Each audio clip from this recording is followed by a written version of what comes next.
My fellow Republicans, President Trump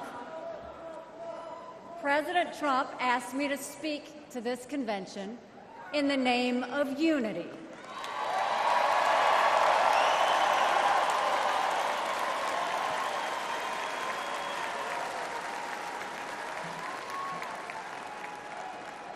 It was a gracious invitation, and I was happy to accept.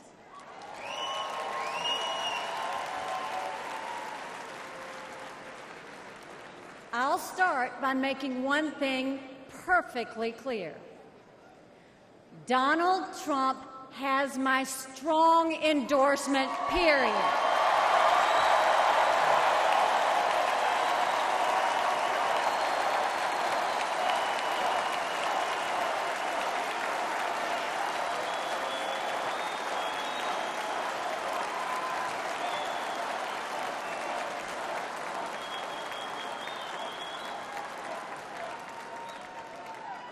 Our country is at a critical moment. We have a choice to make. For more than a year, I said a vote for Joe Biden is a vote for President Kamala Harris. After seeing the debate, everyone knows it's true.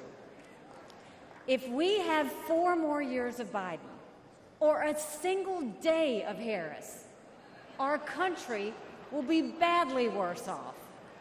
For the sake of our nation, we have to go with Donald Trump.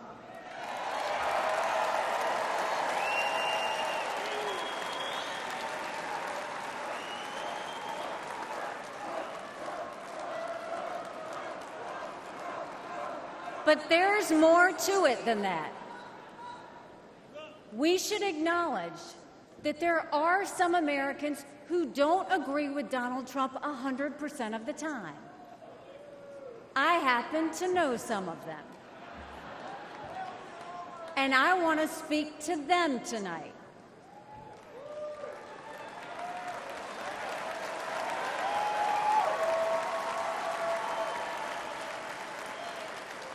My message to them is simple. You don't have to agree with Trump 100% of the time to vote for him.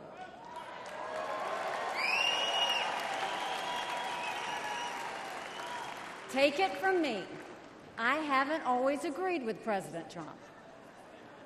But we agree more often than we disagree.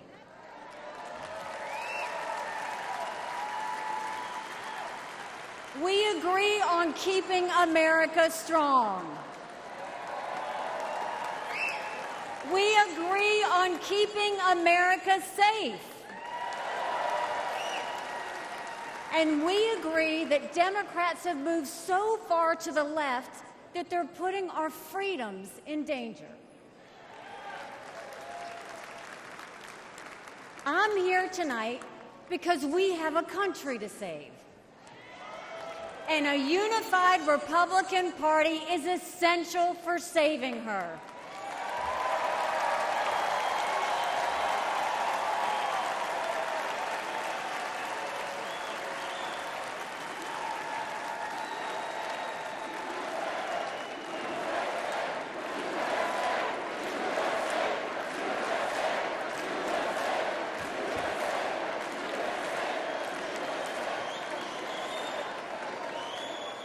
For those who have some doubts about President Trump, I want to tell you a few things about the Commander-in-Chief I know and worked with. As ambassador to the United Nations, I had a front row seat to his national security policies. We sure could use those again.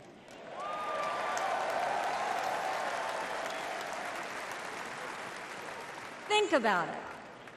When Barack Obama was president, Vladimir Putin invaded Crimea. With Joe Biden as president, Putin invaded all of Ukraine. But when Donald Trump was president, Putin did nothing. No invasions,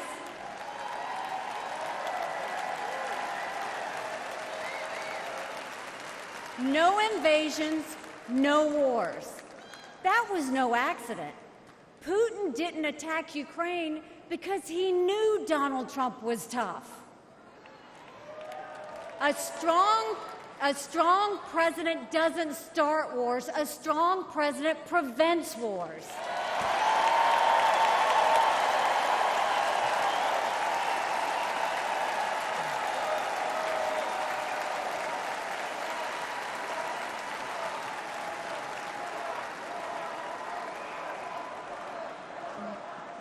Then look at the Middle East. Every problem in that part of the world can be laid at the feet of Iran. The dictators who chant death to America are the bankrollers and weapons suppliers for Hamas and Hezbollah. They're behind the barbaric massacres and the hostage-taking. Once again, compare Trump and Biden. Trump got us out of the insane Iran nuclear deal.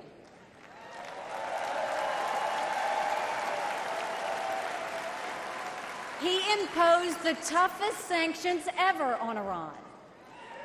And he eliminated the arch-terrorist Qasem Soleimani.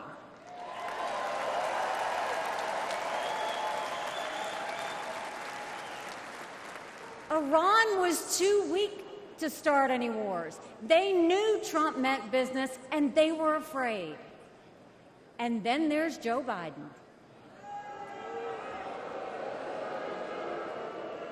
He lifted the sanctions. He begged them to get back into the nuclear deal. He surrendered in Afghanistan. He sent every possible sign of weakness. Even now, while Hamas is still holding Americans hostage, Biden is pressuring Israel instead of the terrorists.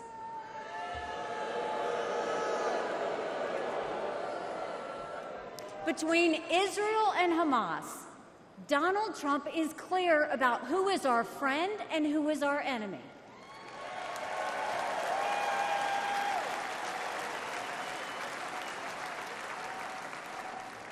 Then look at the border. It's the single biggest threat Americans face.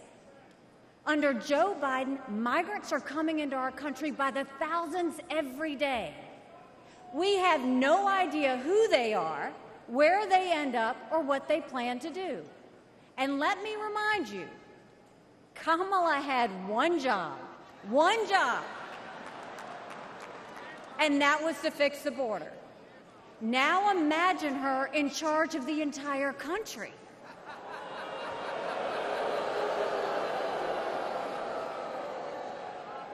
Under Donald Trump, we didn't have the border disaster we have today, and we won't when he is president again.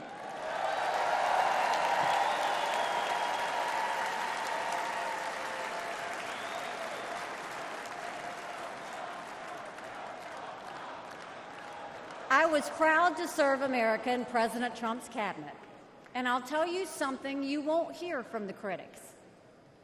He appreciated advice and input. Americans were well served by his presidency, even if they didn't agree with him on all things.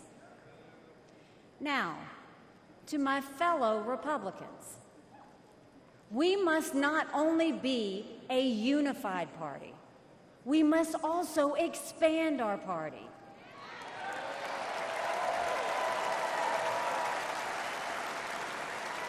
We are so much better when we are bigger.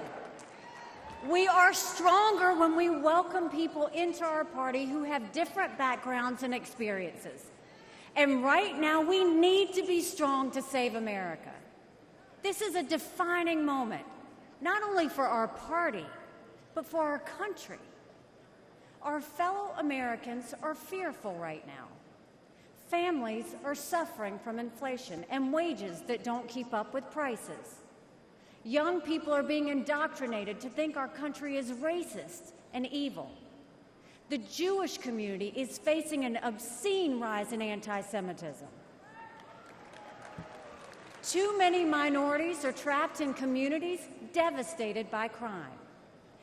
Our foreign enemies win when they see Americans hate each other. They see that today. whether it's on college campuses or in a field in Butler, Pennsylvania.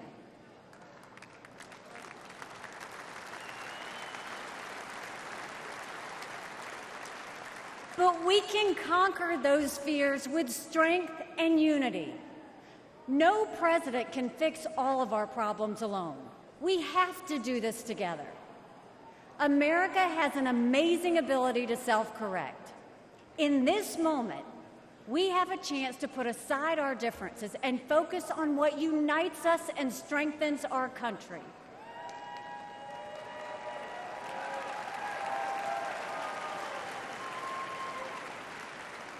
Let us join together as a party.